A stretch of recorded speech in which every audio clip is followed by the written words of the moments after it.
বিদ্যুৎ সংযোগ কেটে যাওয়ায় অফিস থেকে তাদের অফিসে নিয়োগ দেওয়া লোক তারা এসে বিদ্যুতের সংযোগ দেওয়ার জন্য তারটি ছিঁড়ে গেছে, তারা জয়েন্ট দিচ্ছে। কিভাবে তার জয়েন্ট দেয় আপনার এগুলো দেখেন যে কিভাবে একটা মেন লাইনের তার কেটে গেলে কিভাবে জয়েন্ট দেয়। 25,000 আপনারা লক্ষ্য করছেন যে দুইজন দুই দিক থেকে ধরে আর মাঝখানে একজন আসতেছে, এটা আড্ডা জোড়াও তার থেকে ভালোভাবে মজবুত করে পেঁচানো হচ্ছে যাতে ছুটে না যেতে পারে। যখন আবার উপরে দেওয়া হবে যাতে তারটি ছুটতে না পারে। এখন দুর্যোগের সময় তারটি কেটে গেছে কুমরাইল মসজিদ মোড় থেকে টোলনা এর মাঝামাঝি একটা স্থান, কুমরাইল মাদ্রাসা প্রাঙ্গণের পাশে একটা ফাঁকা জায়গায়। এখানে আপনারা দেখতে পাচ্ছেন যে গাছটি কাটা হয়েছে। ইতিপূর্বের ভিডিওটি আমাদের চ্যানেলে দেওয়া হয়েছে। এই গাছটি তারে পরে পড়ায় আর নেগেটিভ পজিটিভ যখন এক হয়েছে তখন আগুন ধরে 3 মিনিটের একটু বেশি হতে হবে, তো ওই একটা 3 মিনিট বানাইছে। আগুন ধরা মাত্রই অফিসে কল দেওয়া হয়েছিল, তারা আসতে আসতে একটা তার কেটে গেছে এবং সেই তারটি যদি আজকে জয়েন্ট না হয় তাহলে পুরো টোলনাবাসী বিদ্যুৎ থেকে বঞ্চিত হবে, বিদ্যুৎ পাবে না, তাদের কারেন্ট বন্ধ থাকবে। তার জন্য চেষ্টা চলছে এই যে উঠে গেছে, উজুরে উঠে গেছে সংযোগ দেওয়ার জন্য।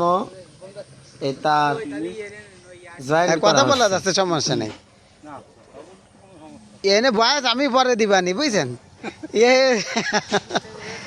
ওই একটা বানাই দিয়ে দিছি, অটো বয়স দিয়ে তুইছে এনে যে মেন লাইনের তার যেটা মোটা তার উপরে থাকে সেই তারটি কেটে গেছে এবং সেই তারতেই জয়েন্ট করা হচ্ছে। যে গাছটি পড়েছিল তার ঢাল এই যে রাস্তার পরে মেন রোডের পরে ঢাল চলে আসছে।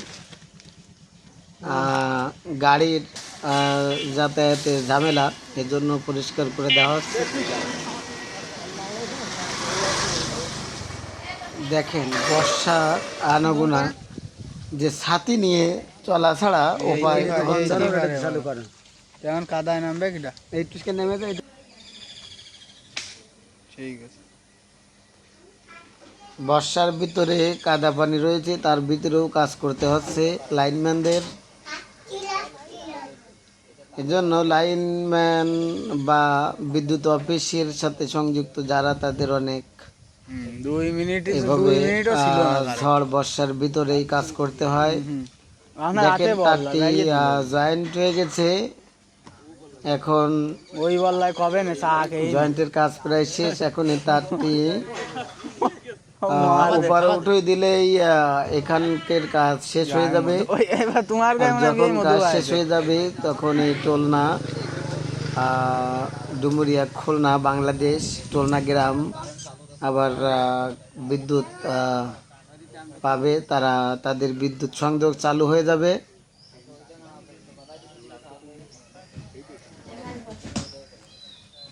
তাই ছিল কুমরাইল টোলনা এর মাঝামাঝি যে কুমরাইল ফাঁক, এ ফাঁকের অবস্থান।